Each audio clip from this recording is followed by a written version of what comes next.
뉴스 속 경제 이슈는 더 쉽고 깊게, 최신 고용 동향은 더 빠르게 전해드리는 고용브리핑 365 시간입니다. 오늘도 김지수 기자와 함께합니다.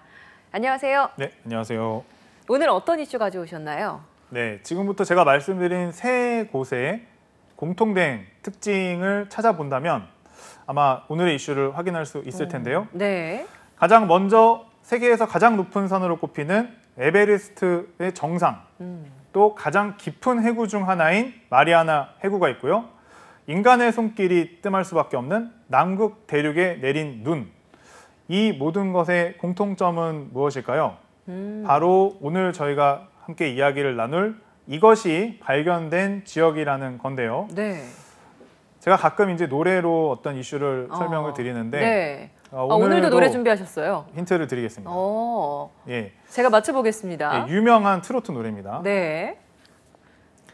네가 왜 거기서 나와? 오. 네가 왜 거기서 나와란 노래가 이제 절로 떠오를 정도로 이제 아주 좀 충격적인 장소인데요. 오늘은 무슨 노래인지 딱 알겠네요. 아시겠어요? 네, 영탁의 네가 왜 거기서 나와. 그 노래를 말씀하신 건 알겠는데 지금 말씀하신 그 세 곳이 전혀 예상치 못하게 발견됐다라는 거잖아요. 세 곳에서. 네, 그렇죠. 어떤 건가요? 남극에서 미세 플라스틱이 발견된 겁니다. 전혀 예상치 못한 거네요. 이렇게 남극이랑 그리고 해구 뭐 이런 곳에서 지금 이 미세 플라스틱이 발견됐다고요? 맞습니다. 뭐 이제 플라스틱이 문제다 이런 얘기는 이제 많이 들어보셨을 텐데요.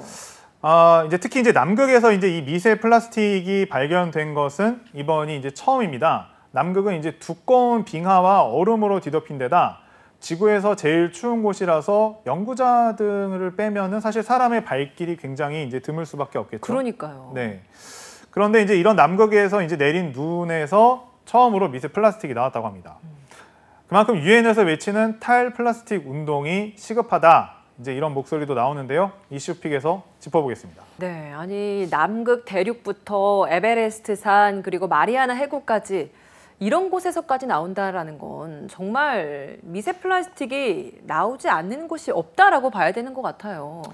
네, 이번에 이제 이렇게 남극에서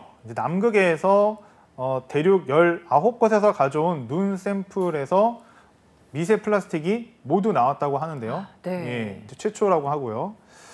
에베레스트산 같은 경우에는 2020년에 이미 정상 근처에서도 미세 플라스틱이 발견됐습니다. 등산복이나 밧줄 등에서 나온 게 이제 바람을 타고 날아간 것으로 이제 알려져 있긴 하고요. 지구에서 가장 깊은 바다인 마리아나 해구는 2019년에 이미 생물체의 소화기관에서 미세 플라스틱이 발견됐다고 합니다. 그런데 이제 자연만이 그런 것이냐? 우리의 몸도 이제 마찬가지라고 하네요. 몸이요? 네. 그럼 체내에 미세 플라스틱이 있단 말씀이신 건가요? 그렇죠. 이제 우리 몸 안에 이제 음식물 등을 통해서 일주일 동안 신용카드 한 개만큼의 미세 플라스틱을 먹을 수 있다.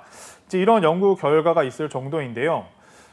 물론 이제 하나를 먹는 건 아니겠죠. 근데 생각이 확 와닿네요. 그러니까 이 신용카드가 한 이 정도 사이즈니까 이걸 일주일에 먹는다는 거잖아요. 네, 뭐 비유를 들자면 이제 그렇다는 그러니까요. 것인데, 그러니까 최근에는 사람의 이제 폐와 혈액에서 미세 플라스틱이 발견됐다는 연구도 나왔고, 앞서 이야기했듯 미세 플라스틱은 워낙 가벼워서 공기 중에 떠다니기도 하다가 코와 입을 통해서 이제 들이마실 수도 있다고 합니다. 이제 그리고 무엇보다도 이제 해양으로 녹아들면 미세 플라스틱은 결국 물고기가 이제 섭취를 하게 되겠죠. 그렇죠. 이렇게 또 우리는 그 바닷속에 있는 생물들을 식품으로 먹기도 하니까 결국에는 자연 곳곳에 이렇게 스며들어 있는 미세 플라스틱을 우리가 다시 섭취를 하게 되는 거네요. 그렇죠. 뭐 이제 서로 이제 구분이 지어져 있다고 보기 어려운 이런 자연의 순환 속에서 전 세계 해안선에서 이제 플라스틱을 이제 뱃속에 넣은 채 죽은 물고기가 이제 발견되기도 하고, 이제 무엇보다 이제 이런 플라스틱의 이제 폐해는 기후 변화와 이제 환경 이런 곳에 이제 영향이 좀 절대적이라고 보여집니다. 고산지대나 극지방의 얼음을 이제 더 빠르게 녹이고 결국에는 기후 변화에 영향을 준다는 거죠. 사람도 마찬가지입니다.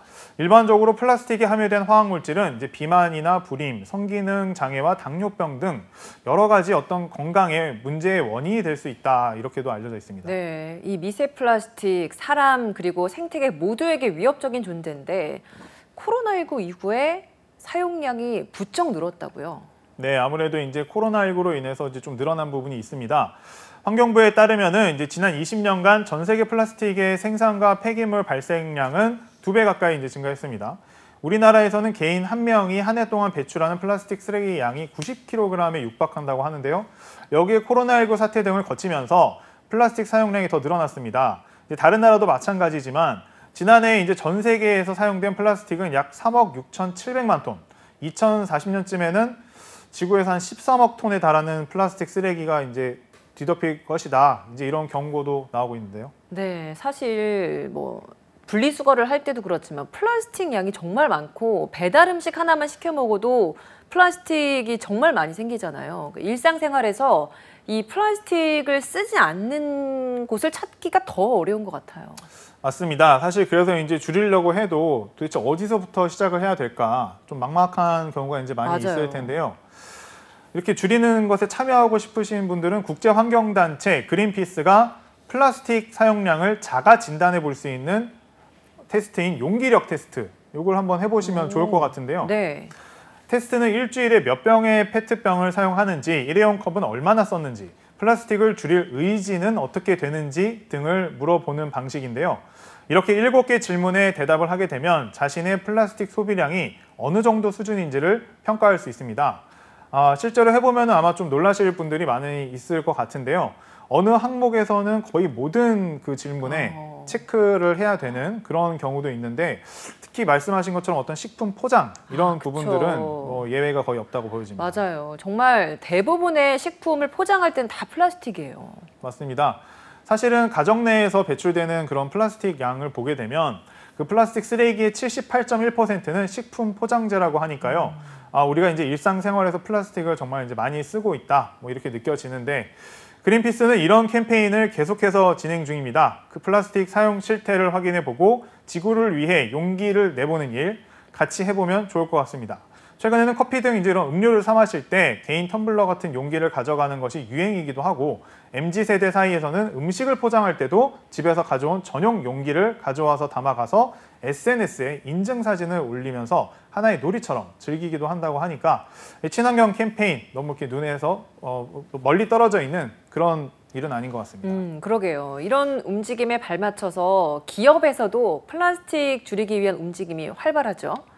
네, 음료업계 같은 경우에는 페트병 재활용을 늘리고 비닐 사용을 줄이기 위해 이른바 무라벨이라고 이제 라벨이 없는 그런 페트병을 이제 내놓기도 했죠.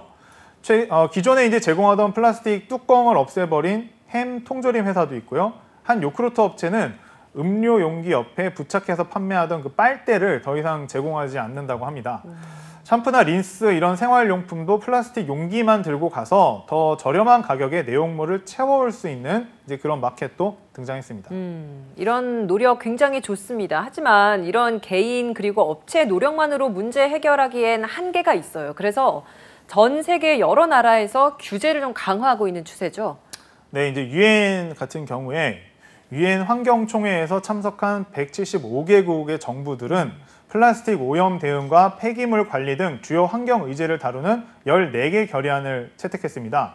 이렇게 탄생한 플라스틱 국제협약 결의안은 플라스틱의 생산부터 소비, 폐기까지 모든 과정을 포함을 하고 있는 어떤 구속력이 있는 세계에서 첫 국제협약이 될 것으로 보이는데요. 2024년 말까지 마련하기로 했습니다. 우리나라에서도 플라스틱과 관련해 사용을 줄여나가고 더 엄격하게 규제하는 방향으로 정부 정책도 수정이 되고 있습니다. 코로나19 대유행 이후 지구도 사람도 몸살을 앓고 있는데요. 탈플라스틱 운동 어렵다고 생각하기보다는 생활 속에서 일회용품 하루에 하나씩 줄여보는 건 어떨까요? 오늘도 김지수 기자와 함께했습니다. 고맙습니다. 감사합니다.